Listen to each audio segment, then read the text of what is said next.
Hello everyone, welcome to a new episode of the Sunrise on the Inside podcast, a space where we share inspiring interviews and stories from thoughtful leaders in business, health and wellness, entrepreneurship and sports. Here we talk about tools, habits, routines and tactics they use that help them feel calm, revived and rebalanced whenever they face challenges in life. I'm your host, Nico Estrella, a serial entrepreneur, former professional soccer player and co-founder of Waku.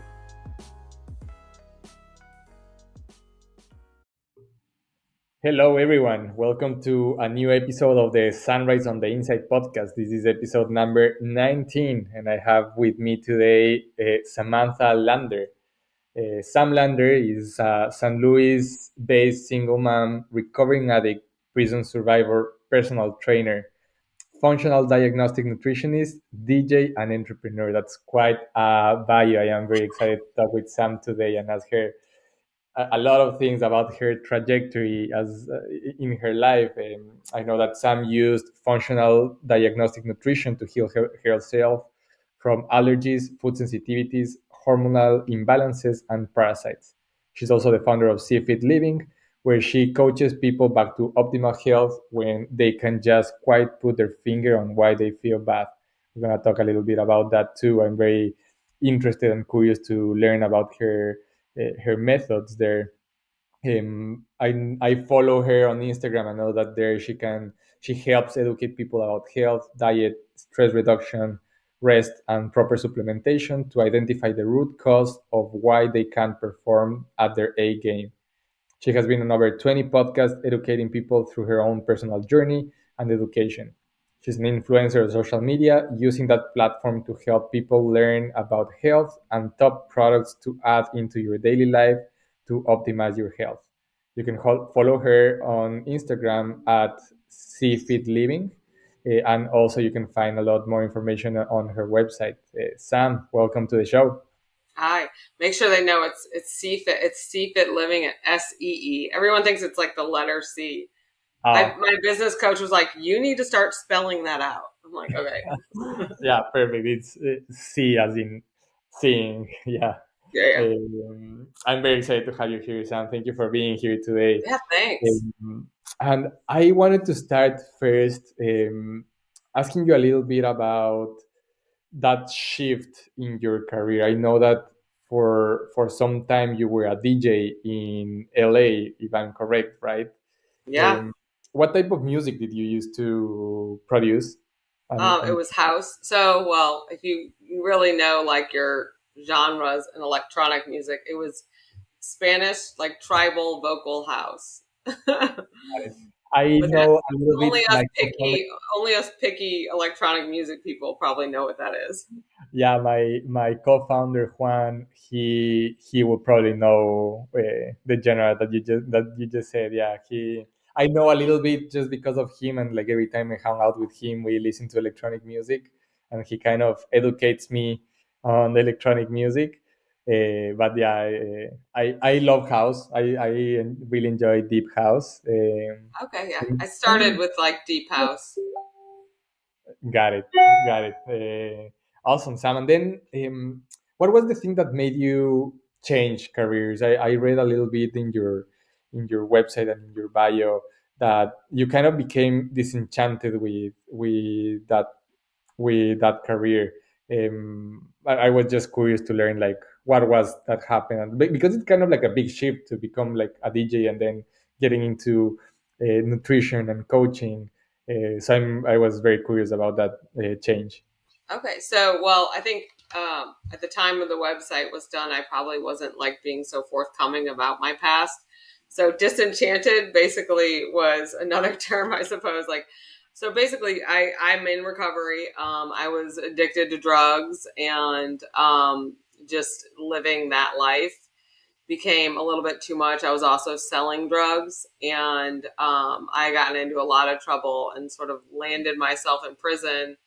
And when I got out, I was still sort of suffering with all the health problems I had as a child.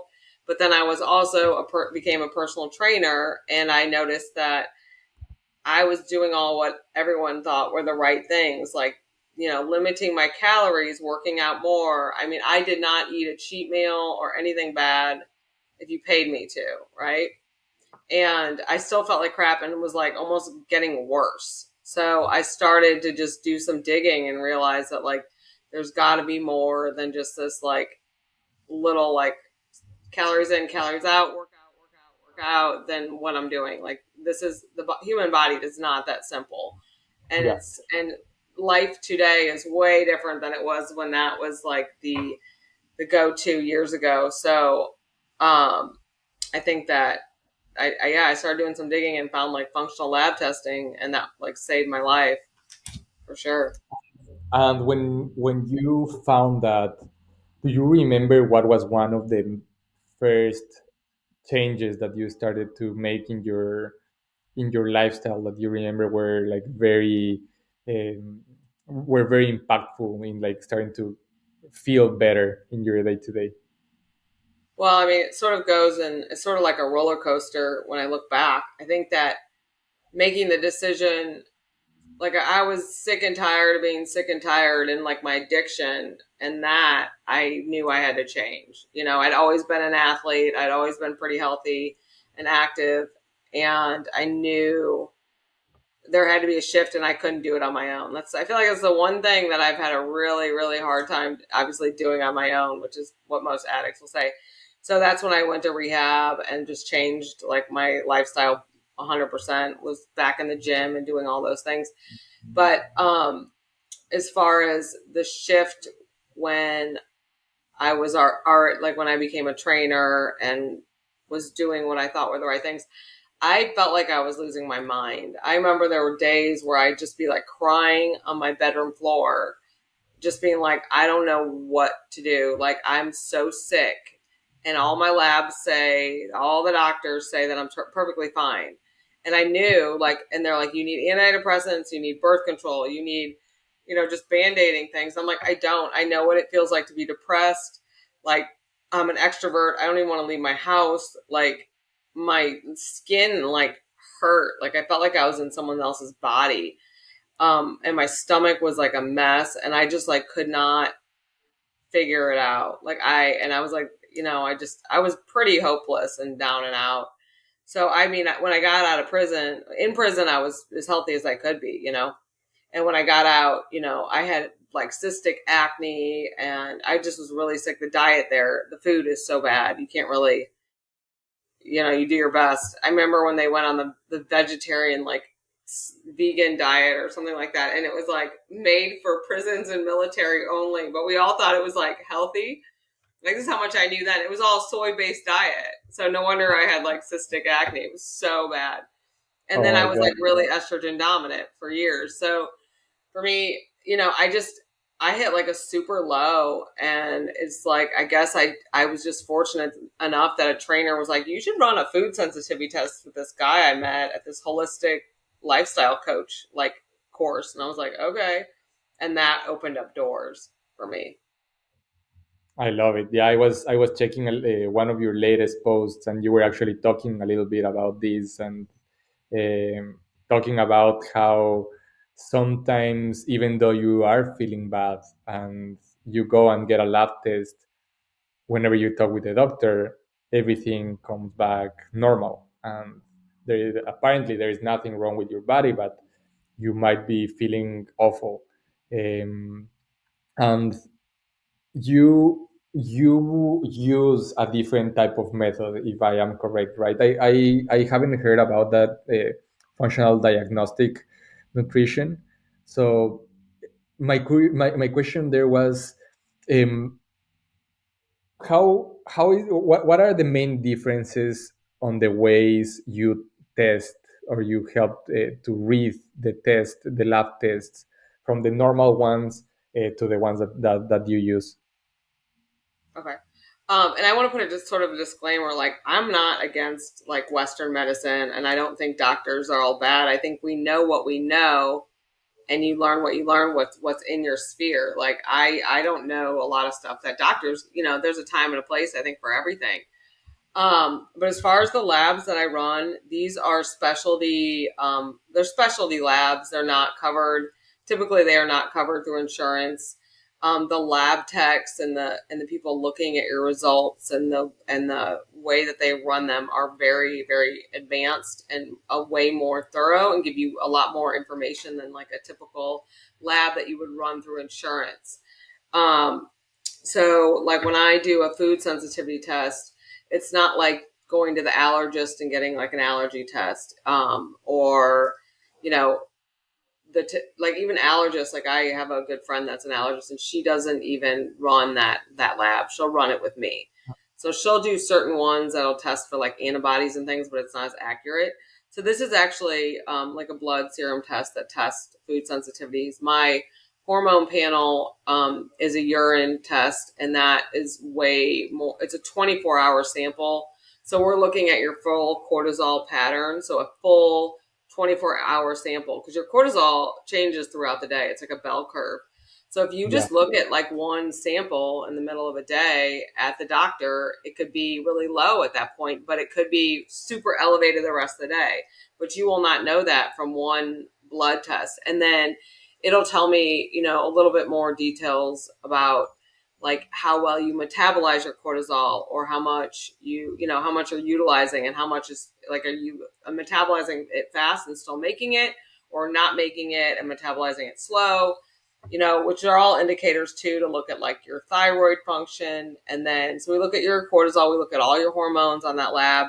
We'll look at organic acids, we'll look at your brain transmitters or like neurotransmitters, and then we look at like some stomach and gut markers on that one too. So it's just really comprehensive and you get a lot more information.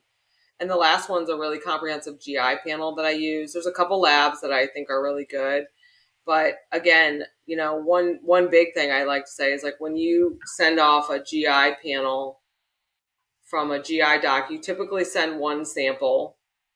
And a lot of times you aren't going to get anything out of one sample. So I have people do 6 days of samples, um, just because when I originally was running them on myself, I would do 4 days and you'd see like the first 2 days there would be nothing. And then like the third day a parasite would pop up.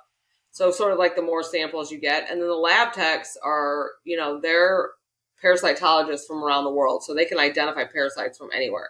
So all those funky little weird ones that people pick up, they can see them. And it's not about how much, like their goal is not to get through as many labs as they can at the end of the day. Their goal is to identify things as best they can. So it's not so much about the money and the insurance and let's get this done in time to make the deadline. So Got it. And then, so can you give me an example of like one of your, of course, you don't need to put names or anything, but like one testimonial of like one patient, like what are the types of patients that you get whenever they go to you, and if you can give us an example of like what's a success story that so comes. okay, yeah. So I have a lot of people coming to me with constipation. That's a big one. Um, and they can't lose weight, sort of the inability to lose weight. And I remember I got just the diet in line and we started just doing the food sensitivity removal and like getting them on a whole plan for eating. And I don't do any like fad diets or anything. It's like a lifestyle. And within 2 days, she was pooping again, almost completely normal. And she's like, I have not actually pooped. And I know this might be gross to some people, but like it's been years for her, just like she'll go, like she would have gone like 2 times a week, which is extremely toxic for the body. Oh, Another one is, like entrepreneurs, like hard hitters who work a lot and are very successful, but they suffer from like burnout and brain fog. So they can't like, they're not at their game and they're trying to run these businesses or, have, the president of a company and they're having these big meetings or they're just forgetting things. Like they can't remember what that was talked about in that meeting or the appointments that they have. And they used to be like, on the ball. So that burnout and brain fog is another thing that I work with a lot these days and how to mm. just optimize the health. And then I am actually very curious to dig a little bit more into that last case, and um, what was the root cause of all that brain fog, and how did you help that client to have more clarity in their day to day? So the one with the brain fog, one of the most recent ones was very low dopamine and very, very low cortisol output.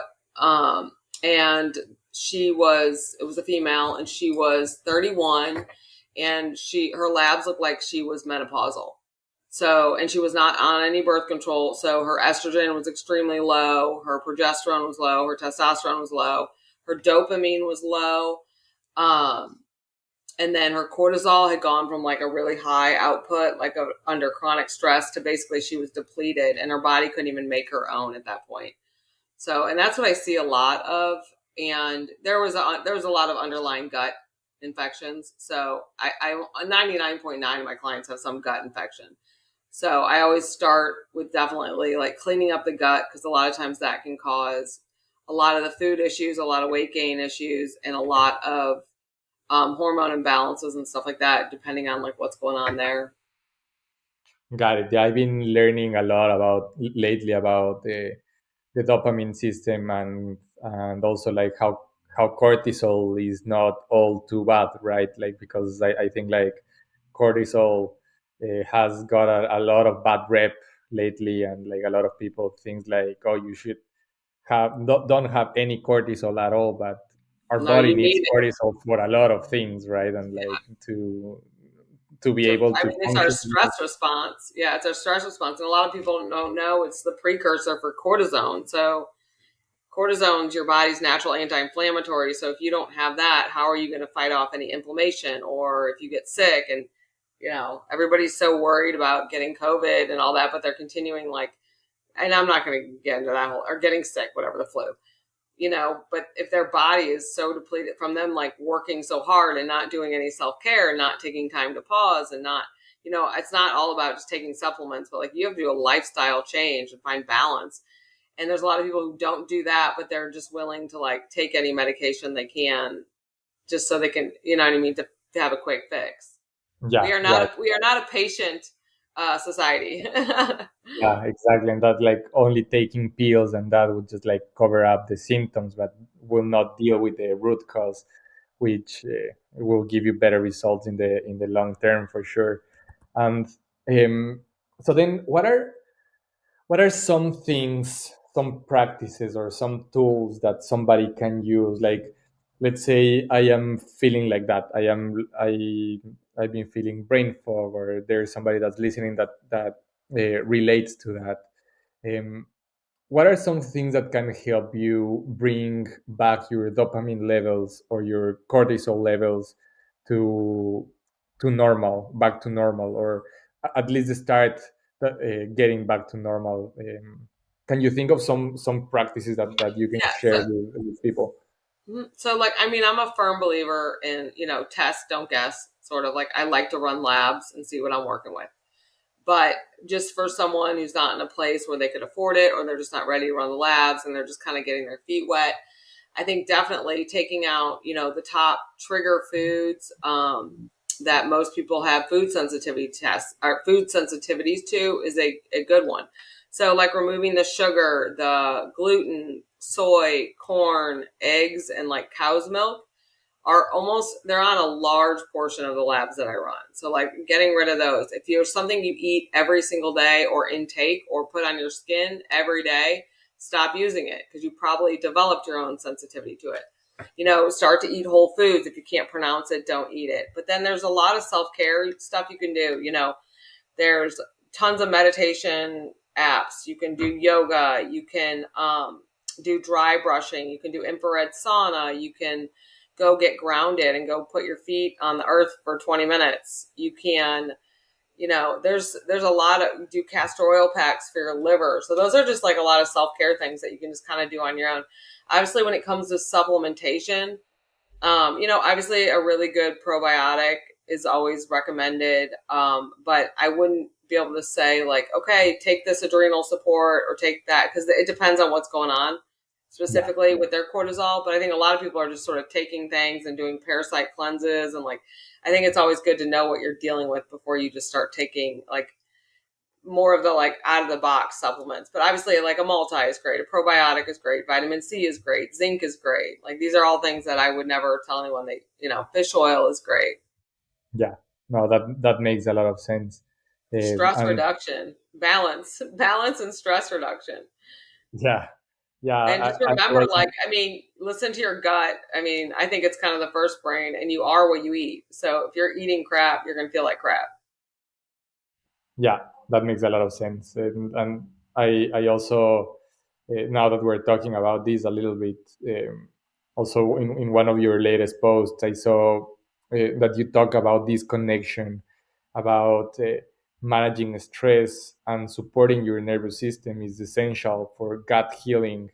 And this was especially interesting for me because, well, we run a prebiotic herbal tea company, right? And we have these products that support your gut health, right? And whenever I think about gut health, I think like in general, I think a lot about the things that you eat or the foods or the drinks that you have um, to treat your gut health issues. Uh, but this was very interesting to me to learn that also managing stress and supporting the nervous system is important for your gut to heal. Um, can you talk a little bit about that connection and why is it important for gut healing to be managing your stress and the connection with the nervous system? Yeah. So one thing, if your cortisol output is high, a lot of that goes into your gut, which can actually cause what we call, leaky gut or intestinal permeability. That's sort of like a blanket term for basically your gut is struggling like a motherfucker. Yeah, It's just like it's like IBS, like your gut's fucked up, but why is it fucked up?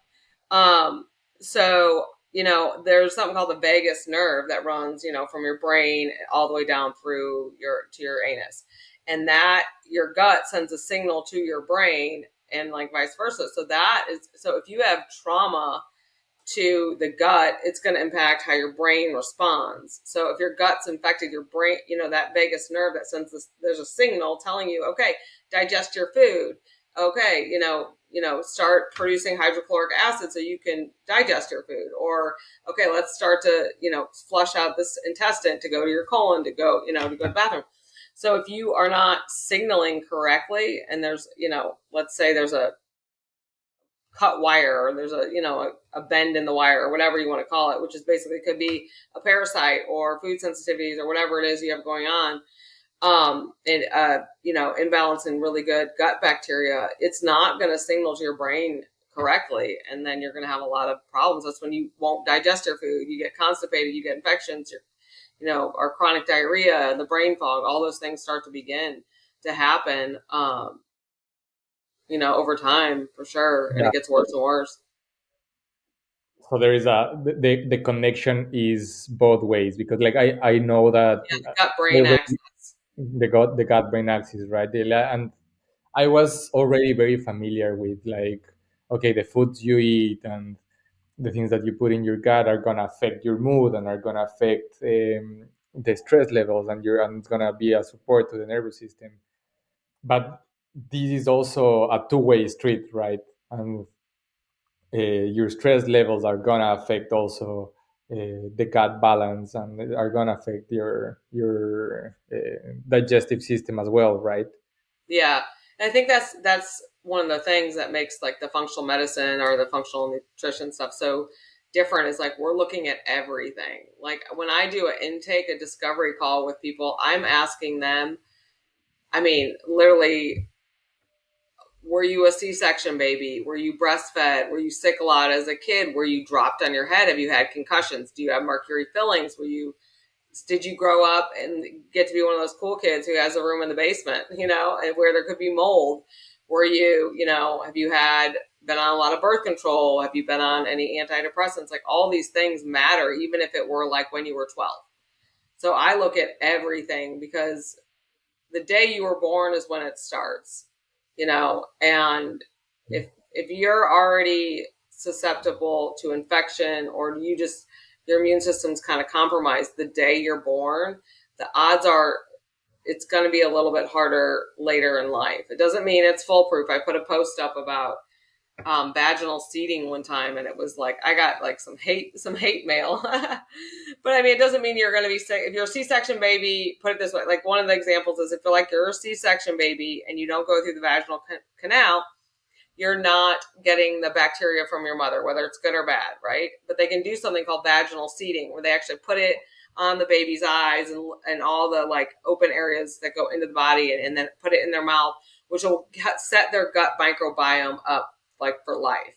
And if you don't have that, and then you turn out to be like a very colicky kid and you're sick and lots of whatever it is, the odds are you're going to be seeing me eventually. Like they've been to all the doctors, they've done all the things. They've always been like a sickly kid, but they are struggling in every area. And those are kind of like the clients. I get a lot of those too. So Oh wow, I've never heard about that. That's yeah, very it doesn't interesting. mean anyone's a bad mom. Like C-sections happen, like to the best of us. It's not. Yeah, It's just life. So it's like now there's actually you can ask your doctor to do that. You just have to learn to be an advocate for yourself and learn about it.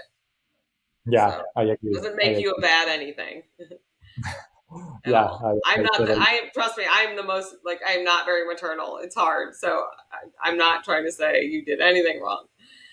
Yeah, no, of course. I think like it's important to just like uh, deal with the facts, right? Like if that happened, that happened, and you just have to try to find the ways to make it work for you, right? Yeah. Be open minded. I mean, I think just some people are just so afraid of something that's not the norm or outside the box. I mean, it's just there's so much research these days on things that we never had 20 years ago or 40. Yeah, yeah. No, I agree.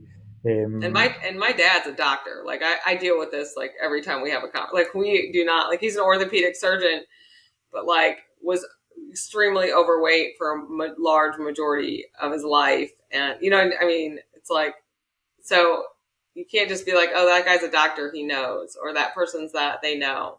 But I try to do the research and provide like evidence and explain, things. yeah. What do you think are some of the most common beliefs that some of your clients come with in terms of like the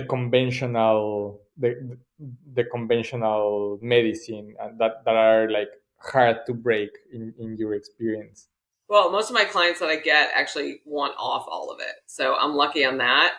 Some like the birth control is always a tricky one, but I have a lot of research and podcasts and things that I just start slowly sending them, and then they're like, "I think I'm getting off it. This isn't good.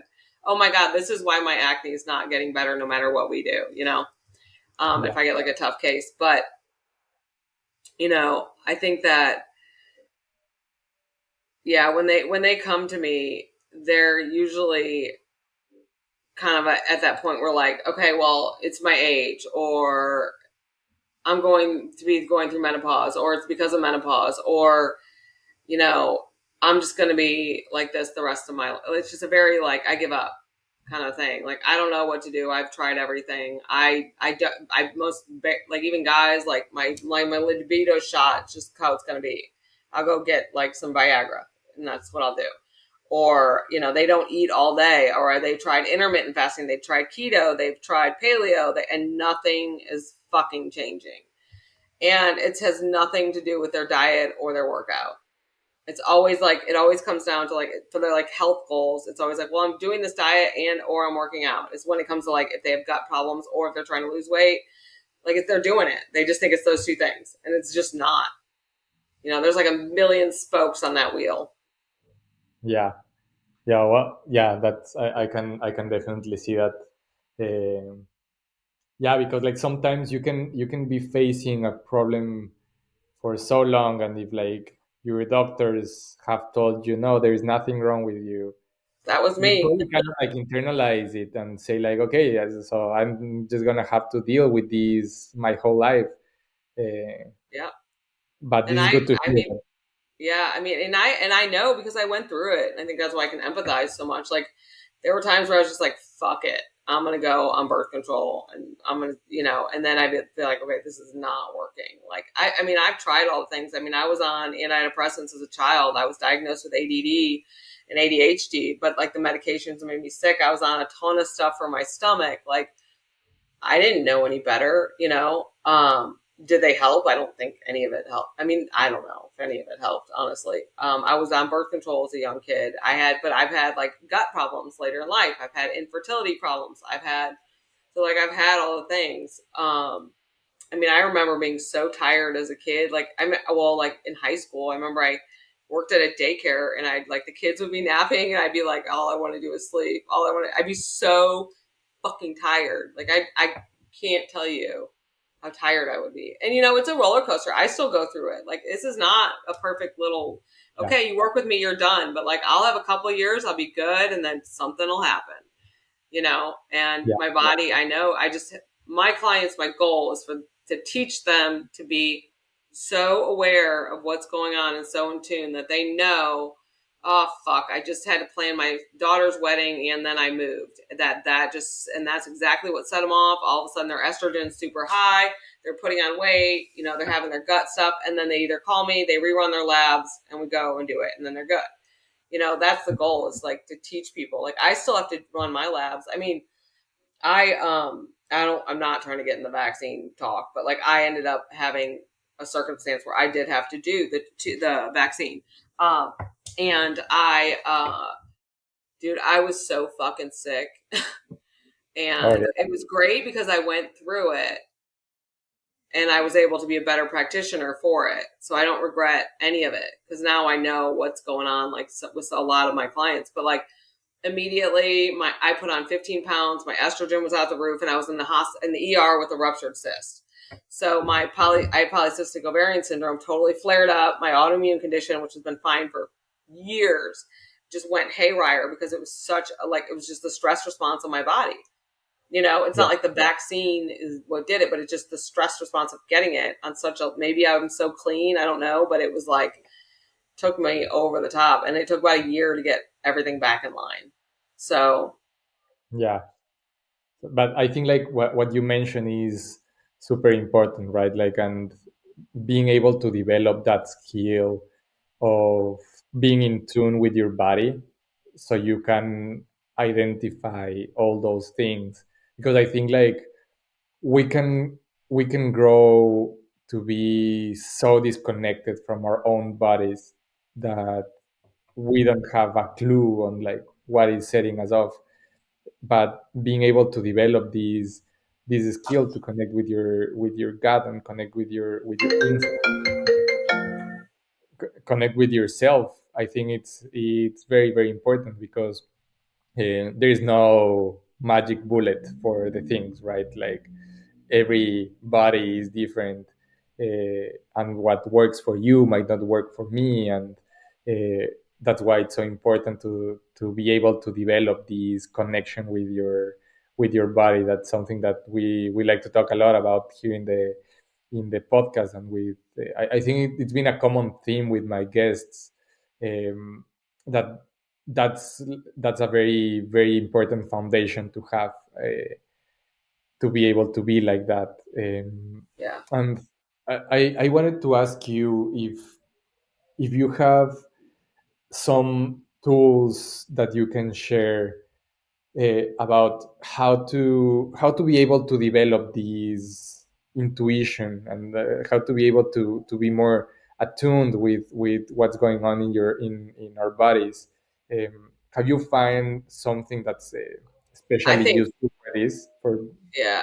Well, I mean, if you actually stop, like pause, you know what I mean, for a minute, like if people could actually like pause and like be like, oh, then I think that would be like, let's try that. Like, listen, but like your body tells you, like, you're not going to the doctor and complaining about chronic diarrhea because like something's not right, right?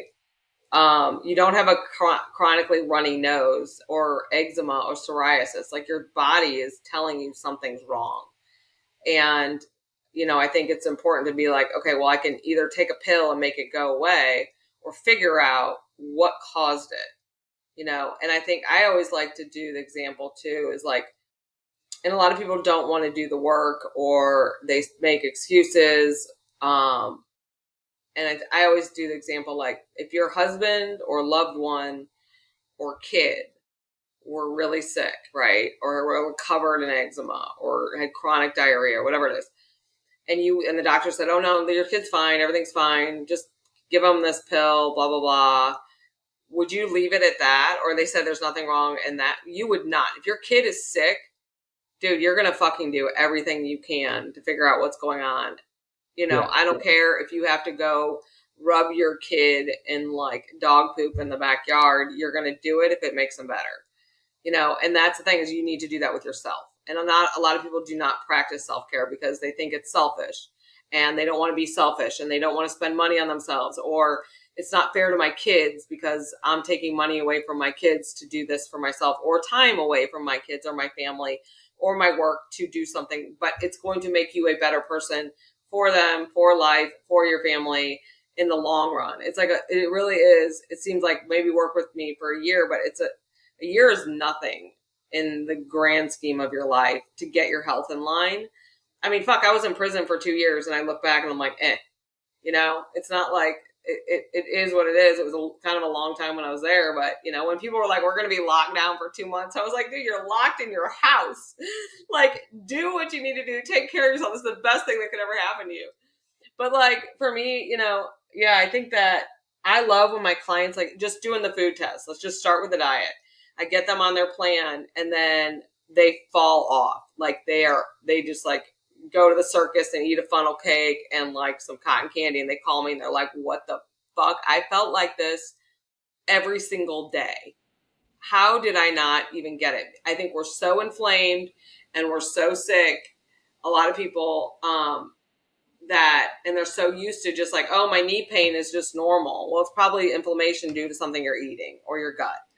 You probably don't have arthritis, and your knee pain can probably go away, and you got to get them to that place where they can feel a little bit better. And then they're like, oh shit, there's more to the story. Even it's happened with me. I was super clean, blah, blah, blah. Like it took me a long time to heal my gut. My knee pain was so bad. I remember at one point and I did my food test and it went away. Like literally, I was like, maybe I have arthritis. Like I do it, I'm a doctor's kid. Like I still have all that in there. And I'm like, maybe it's arthritis. Like this is bad. Like I eat and I live a really clean lifestyle, but my gut was still leaky and like not healed. And it was my food.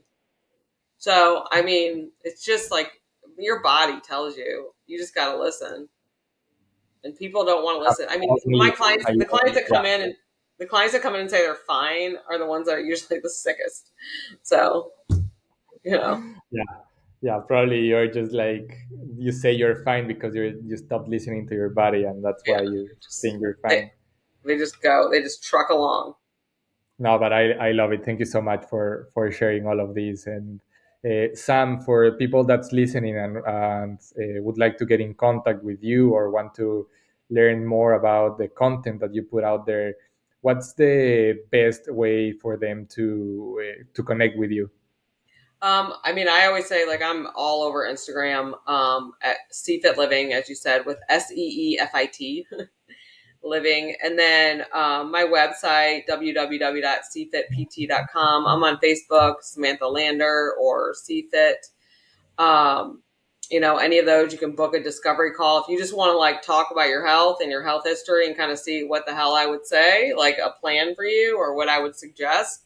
Might be a good option to try to like kind of optimize your health. I do a free call and it's called Discovery Call. You just got to book it and we talk all about you. And then I tell you, what I think I can do to help you. And if I can't, I will refer out or I'll give you the tools and the people that I think could help you. I have no problem doing that.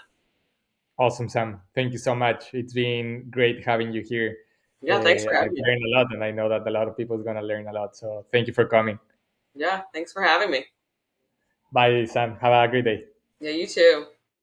Hello, everyone. This is Nico again. And just a few more things before you take off. If you'd like to be part of the Waku tribe to be the first one to know about the launch of exclusive flavors, special promotions, and content about health and wellness, just go to livewaku.com That's livewaku.com, and sign up for our email list.